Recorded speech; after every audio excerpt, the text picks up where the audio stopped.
la campaña Clean Cities es una campaña que se está realizando ahora mismo en 6 países de Europa, pero incluido Reino Unido, pero bueno, con la idea de extender. Y el objetivo es tratar de movilizar o de fortalecer o de crear redes de organizaciones de base, de ONGs, de ciudades, de entidades de movimiento ciudadano que empujen a las ciudades para tratar de facilitar y promover la descarbonización de las ciudades, en concreto con el tema del transporte, y con un objetivo temporal muy claro, que sería que en 2030 las ciudades sean cero emisiones, y en particular en el sector del transporte, que es el sector que ahora mismo en las ciudades más contribuye tanto al cambio climático como a la contaminación atmosférica, como al ruido también,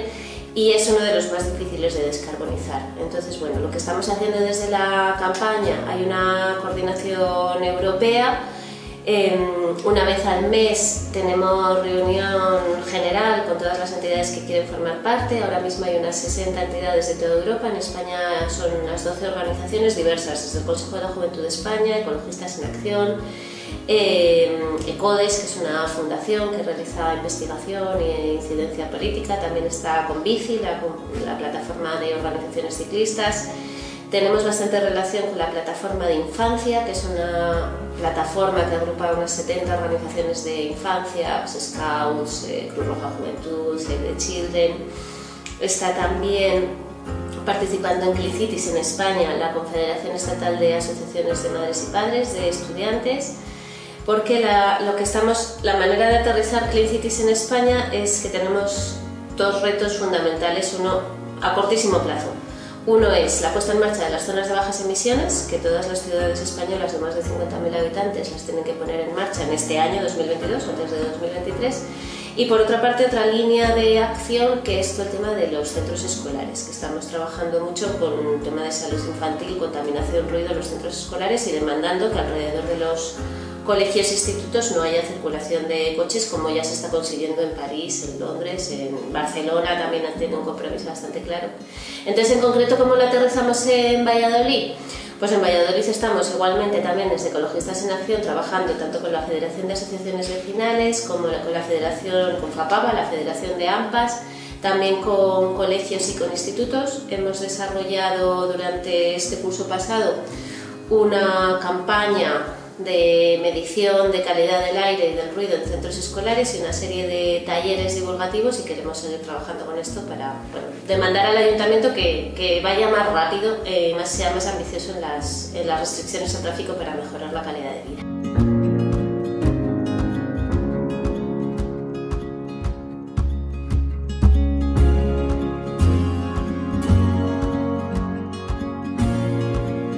Sí, eso es muy interesante y tiene muchísimas aristas, y para nada es tan idílico el mundo rural, ni tan terrible el mundo urbano, ni están tan desconectados. Lo que pasa es que sí que es verdad que no lo vemos, y muchas veces las personas que pasamos mucho tiempo en las ciudades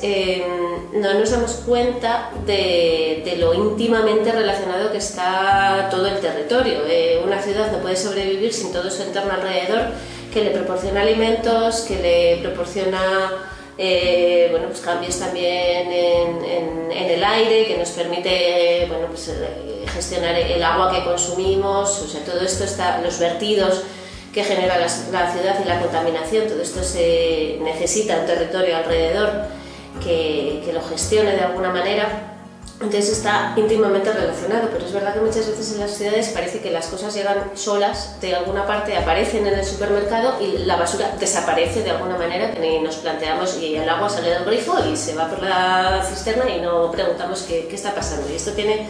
muchísima relación, y es muy importante que se conozca. Y que se conozca pues todo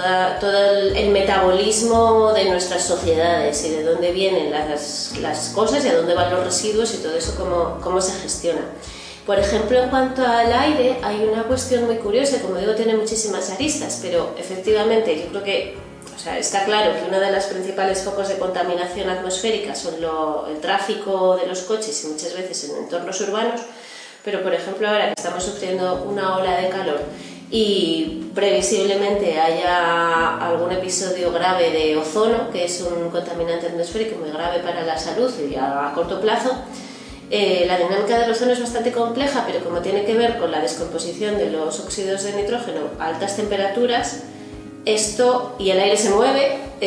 muchas veces las zonas más contaminadas y más afectadas por ozono no son las ciudades, sino los entornos de las ciudades, las periferias, que están sufriendo esa contaminación que se genera en las ciudades. Otra cuestión que estamos viendo, por ejemplo, también, las ciudades necesitan mucha energía para poder funcionar. Y ahora mismo estamos avanzando hacia la descarbonización de las fuentes de generación de energía eléctrica, con lo cual se está apostando muy fuerte por las energías renovables, pero claro, necesitamos un gran despliegue de renovables alrededor de las ciudades. Esto supone pues, que se está invadiendo un gran territorio alrededor de las ciudades, esto es zona rural, pero bueno, en definitiva cerca de las ciudades para instalar parques fotovoltaicos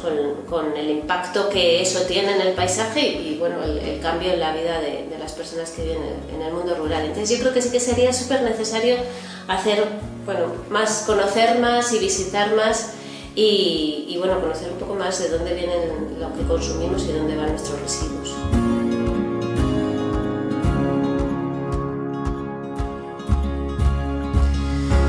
Bueno, yo creo que se han dado algunos pasos un poco tímidos, sobre todo dada la magnitud de la crisis en la que nos encontramos. Es una crisis climática tremenda, prácticamente fuera de control, pero además tenemos otros problemas de abastecimiento alimentario, de pérdida de soberanía alimentaria, de soberanía energética, de crisis ambiental, pérdida de biodiversidad. Tenemos muchas crisis y aunque el Ayuntamiento de Valladolid sí que es cierto que en los últimos años ha dado pasos bastante importantes, poner en marcha, pues por ejemplo, la estrategia alimentaria, yo creo que fue un hito muy importante en la ciudad, el protocolo de actuación en situaciones de episodios críticos de ozono fue pionero en toda España hace unos años y supuso, bueno, fue una medida bastante valiente también la apuesta por la formación y la concienciación a la ciudadanía en cuanto a contaminación del aire, pero hay unas cuantas medidas que pensamos que deberían de tomarse cuanto antes, como son restricciones al tráfico, que sí que se han hecho algunas cosas muy interesantes y con cierta crítica y cierta oposición, incluso bueno, con sentencias judiciales que nos cuesta mucho entender cómo es posible que se haya llegado a ese punto de considerar que la implantación de un carril bus atenta contra los derechos de alguien cuando lo que está mejorando son los derechos de todas las personas a un medio ambiente saludable y a la salud. Como digo, sí que se han puesto en marcha medidas que son muy interesantes y comparadas con otras ciudades de España pues quizás son bastante valientes, pero comparadas con la situación de emergencia climática en la que nos encontramos pues todavía son tibias. Entonces sí que pensamos que habría que reducir muchísimo más el espacio de aparcamiento para los coches, renaturalizar muchísimo la ciudad y ahí, por ejemplo, empezando por los patios de los colegios y de los institutos, hay patios que se han convertido en aparcamiento de coches, a esto hay que revertirlo, hay que eliminar un montón de asfalto de la ciudad y volver a tener tierra y charcos y especies naturales. Y en cuanto a la estrategia alimentaria, pues quizá habría que hacer un impulso también bastante fuerte y valiente, pues a lo mejor poniendo en marcha algún tipo de banco de tierras o algo que permitiera que hubiera más productores y que bueno, que pudiera haber un circuito más corto de comercialización. Y también una apuesta mucho más fuerte por el comercio local también, porque sí que se han hecho campañas desde el ayuntamiento, pero bueno, pues a lo mejor hay que plantearse en un momento dado que ya no se pueden dar más licencias a grandísimas superficies, que al final hacen una competencia muy fuerte al comercio local. Algún tipo de medidas que políticamente entiendo que son, bueno, que hace falta coraje y valentía, pero estamos en una situación muy crítica, entonces yo creo que a esto se lo tenemos que pedir.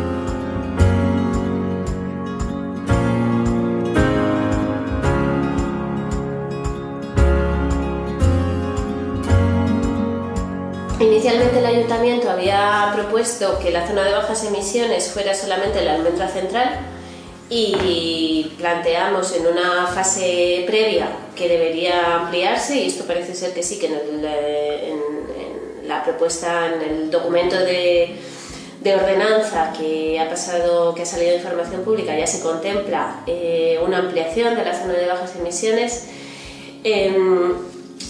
El calendario sí que nos parece demasiado largo, que se dilata demasiado en el tiempo. Pensamos que debería acelerarse mucho más las restricciones de acceso a los vehículos más contaminantes, porque estamos hablando que hasta finales de 2003 prácticamente no se pone en marcha ninguna restricción. Estamos hablando del acceso a la ciudad de vehículos de más de 20 años, que son muy pocos en realidad los que quedan y que son vehículos muy contaminantes. Hay una cuestión que hay que ver cómo se resuelve, porque en todas las ciudades lo que se está aplicando es el sistema de las etiquetas de la DGT, que tal y como está ahora mismo no recoge emisiones de gases de efecto invernadero, simplemente, no es poco, pero son solo contaminantes atmosféricos, con lo cual hay algunos coches muy grandes como los SUVs que igual tienen un motor más nuevo y no emite de esos contaminantes atmosféricos, pero que son muy grandes, con lo cual sí que están emitiendo CO2, y esto nos parece que es una cosa que hay que contemplar, que quizá hay que ir explorando también vías para limitar el acceso a la ciudad de estos grandes todoterrenos, que aunque se llamen todoterrenos urbanos, pues no tiene mucho sentido que circulen semejantes tanques por las ciudades. Y sí que pensamos que es necesario establecer una buena coordinación con los municipios del Alfoz, con todo lo que hay alrededor de la ciudad, porque buena parte del tráfico que entra a la ciudad y que incluso circula por la ciudad es tráfico de los alrededores,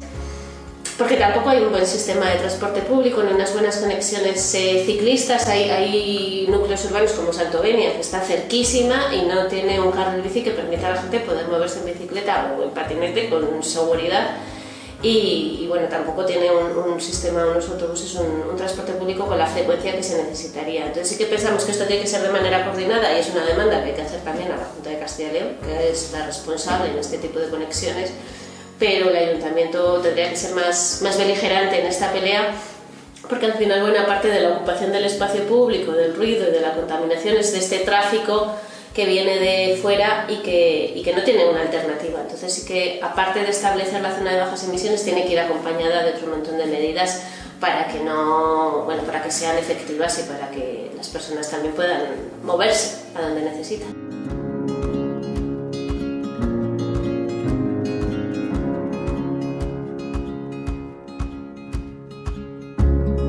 Es importante hacer un ejercicio de análisis y no quedarse solamente con los eslóganes así fáciles y rápidos.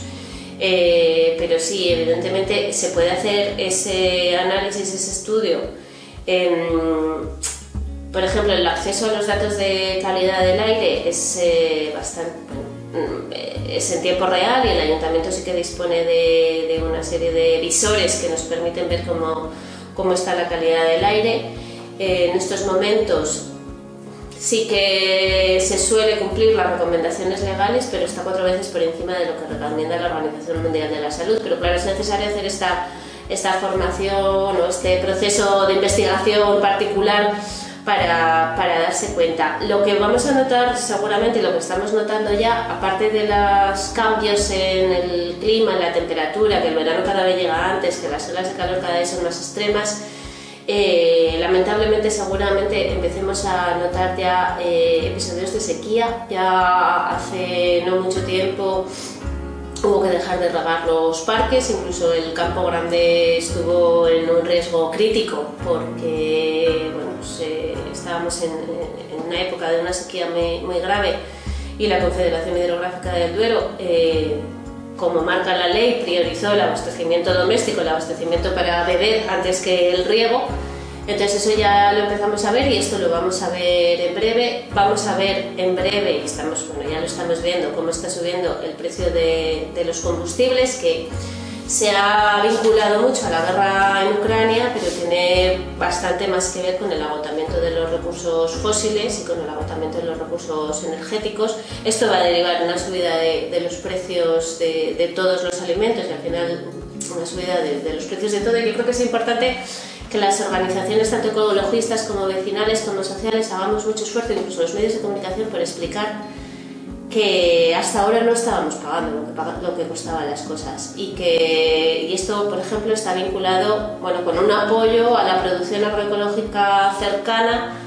pero claro, si estamos pagando los precios al supermercado a costa de trabajo esclavo en el sur de España, de una grandísima explotación de los regadíos, de los acuíferos, de todo el sistema natural, toda esa contaminación, todo eso no lo hemos estado pagando. Entonces sí, los productos van a subir de precio,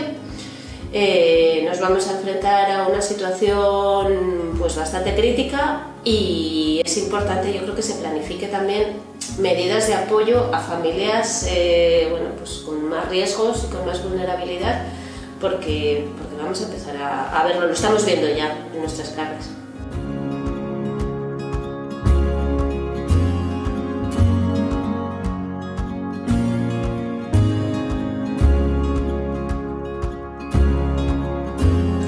Bueno, pues hay ya bastante evidencia científica, por una parte en cuanto a la salud física, digamos, en el desarrollo infantil y juvenil, todo el proceso de maduración de las personas, una exposición a dióxido de nitrógeno y a partículas finas sobre todo, tiene daño importante en los pulmones, incluso en el corazón, en el desarrollo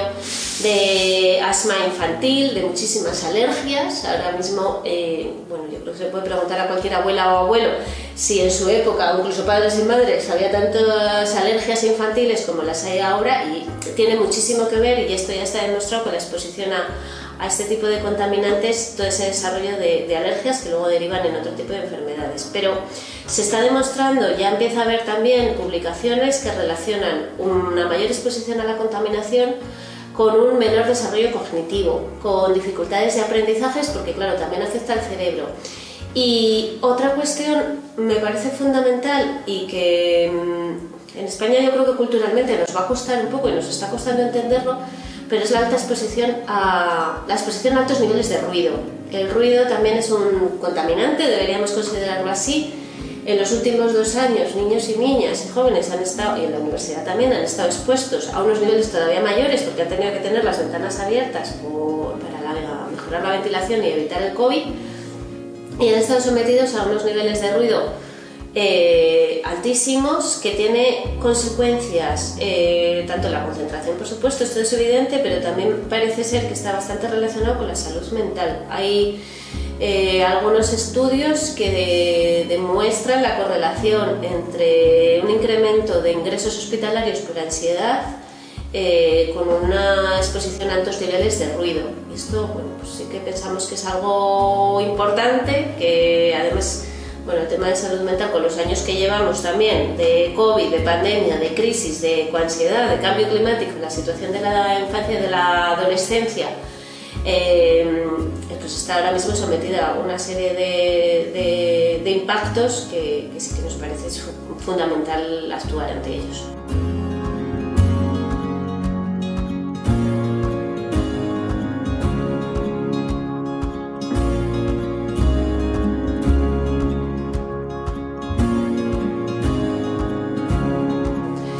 Sí, yo estoy convencida de que lo va a tener. Lo que pasa es que tiene que ser cuanto antes, y me temo que todavía va a tardar unos meses, en ponerse en marcha.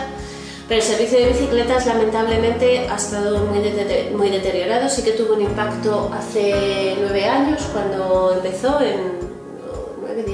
2013 empezó, porque justo con 2023 me parece, la concesión.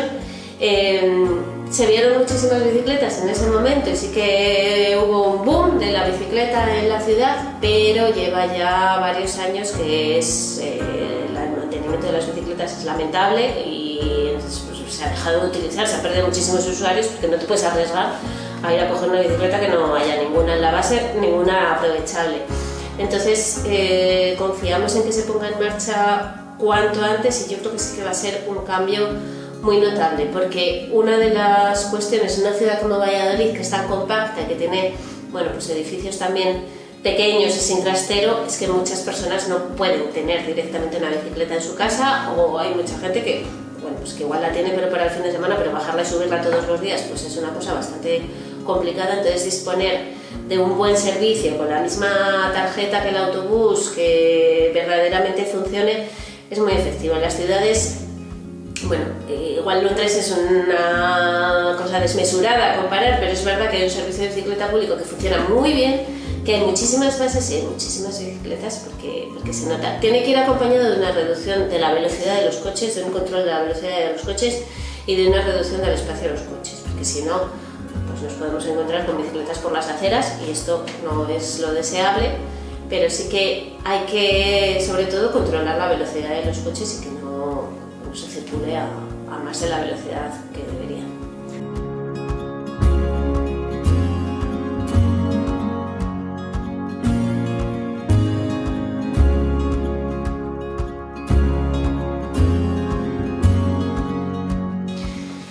Bueno, en cuanto a la misión de las 100 ciudades, la verdad es que no conocemos al detalle, o por lo menos yo no conozco ahora mismo el detalle del proyecto que ha presentado Valladolid, pero bueno, yo así de una manera rápida, yo creo que sí que se puede sacar pecho, por así decir, o presentar una serie de medidas que se han hecho en la ciudad para facilitar la movilidad peatonal, sobre todo para favorecer la interconexión entre barrios también y bueno, todos los recorridos más bien peatonales que se han hecho, incluso algunas mejoras en el autobús, los carriles exclusivos que han permitido incrementar la velocidad del autobús, algunas medidas, por ejemplo, la información en tiempo real de cuando llega el autobús. Esto está bastante avanzado y bastante bien, además desde hace muchos años. Y algunas medidas también, por ejemplo, como todo el trabajo que se ha hecho de sensibilización con el tema de la contaminación en la ciudad y también con la estrategia alimentaria. Y yo creo que podría aprender bastante, podría copiar algunas iniciativas quizá para seguir empujando un poco, por ejemplo, de cómo se pueden peatonalizar espacios sin mucha inversión, simplemente poniendo algunas macetas, que es algo que incluso, por ejemplo, la iniciativa, o sea, el cambio a la calle Cánovas del Castillo, que es una calle muy pequeñita, pero que, bueno, en un momento dado se pone una señal y una cámara para que solo puedan pasar los autobuses y las bicicletas, pues de repente ya ha cortado todo el tráfico de paso de la ciudad y ha limitado un montón de coches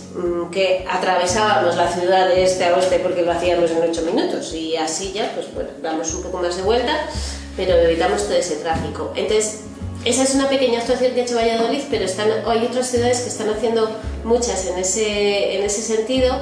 de cortes temporales o vallas de acceso, por ejemplo, alrededor de los colegios, que es algo que no requiere una grandísima inversión, que no supone un proceso muy largo, pero que sí que cambia mucho la vida de la gente. Yo creo que hay que hacer un esfuerzo también por plantar muchos más árboles y por tener muchos más espacios verdes y utilizar más estas técnicas que llaman de urbanismo táctico o cambios así, que se pueden ver si funciona o no funciona. Me parece interesante, por ejemplo, el trabajo que se ha hecho con los presupuestos participativos en los últimos años para, bueno, precisamente formar a la población y bueno, pues poder tratar de hacer esta cosa de manera, el reparto de los fondos de manera participada, pero esto es una cuestión que muchos urbanistas plantean y mucha gente plantea. Sin una formación y un trabajo previo importante, al final puede ocurrir que los procesos participativos lo que pida la población sean más aparcamientos, por ejemplo, para el coche. Entonces, bueno, esto hay que combinarlo con unos procesos previos de formación, de análisis, de explicar un poco cuál es la situación climática, cuáles son y por qué es importante bueno, hacer estos cambios.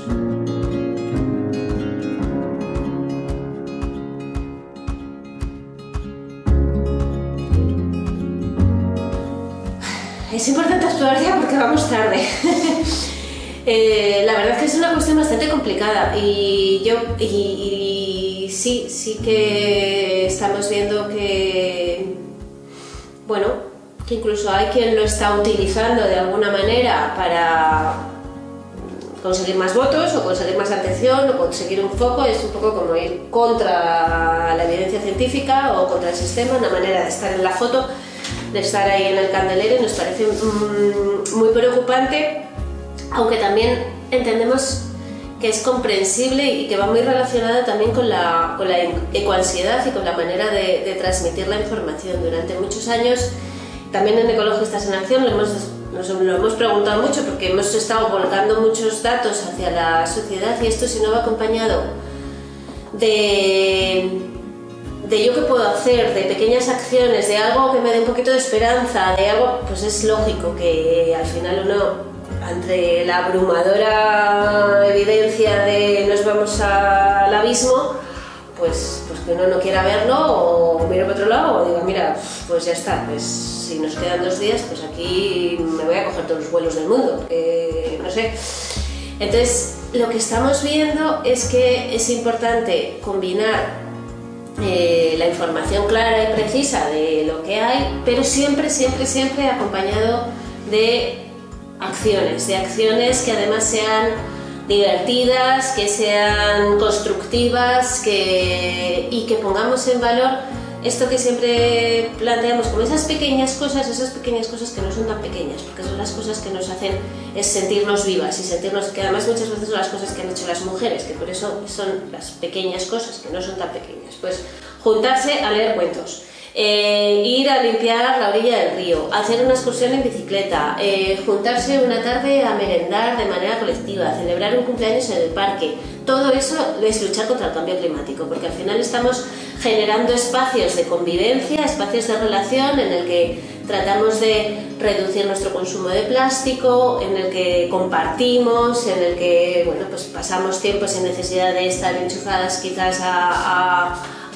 la electricidad. Entonces son espacios que tenemos que poner en valor, que tenemos que considerar que son muy importantes, que son vitales, y que son tan importantes esos espacios como la charla sesuda sobre los impactos del cambio climático, que sí, también hay que darla, pero todo junto, todo a la vez, y de una manera que no sea darnos latigazos continuamente ni culpabilizar a nadie, sino decir, bueno, tenemos que transformar esto porque además tenemos mucho que ganar, y porque estamos en una rueda en la que, como comentábamos antes, nuestra salud mental está tocadísima, porque estamos corriendo por conseguir las mejores notas, por conseguir un trabajo mejor, por conseguir... entonces, corriendo, que luego necesitamos dinero para poder escapar de este ritmo loco, para irnos a las antípodas, y luego volver corriendo y decir, bueno, pues igual, si frenamos un poco, también vivimos más felices. Entonces, por lo menos vamos a intentar.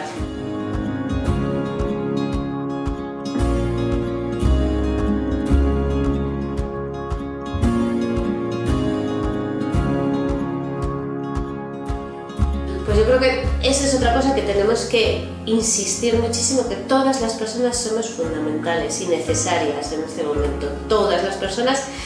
y hemos hecho durante mucho tiempo una diferencia en las capacidades, y parece que las portavocías o quien da la charla o quien habla muy bien o quien ha podido tener una formación académica, pues le ponemos en un pedestal, mientras que la persona que nos organiza el local o nos limpia el local o nos hace, pues como que vale menos, y esto es todo fundamental. Entonces yo creo que sí que es muy importante que podamos tener esos momentos tranquilos y honestos y con toda calma para decir, bueno, pues cada una puede aportar. Yo una puedo aportar que sabe tejer, y es fantástico porque es un conocimiento básico, además de supervivencia. O otra persona puede aportar que conoce plantas o que conoce alguna zona de alrededor de la ciudad que las otras personas no conocemos y podemos organizar un paseo. O alguien puede, bueno, pues hay, por ejemplo, poner en marcha iniciativas. Yo creo que esto sería precioso, alguna iniciativa de reparación de cacharritos, para aprender a reparar, aprender a coser, aprender habilidades prácticas que nos sirven en el día a día, pero que aparte nos hacen estar con más personas. Entonces yo creo que es fundamental y que todo el mundo tiene muchísimo que aportar.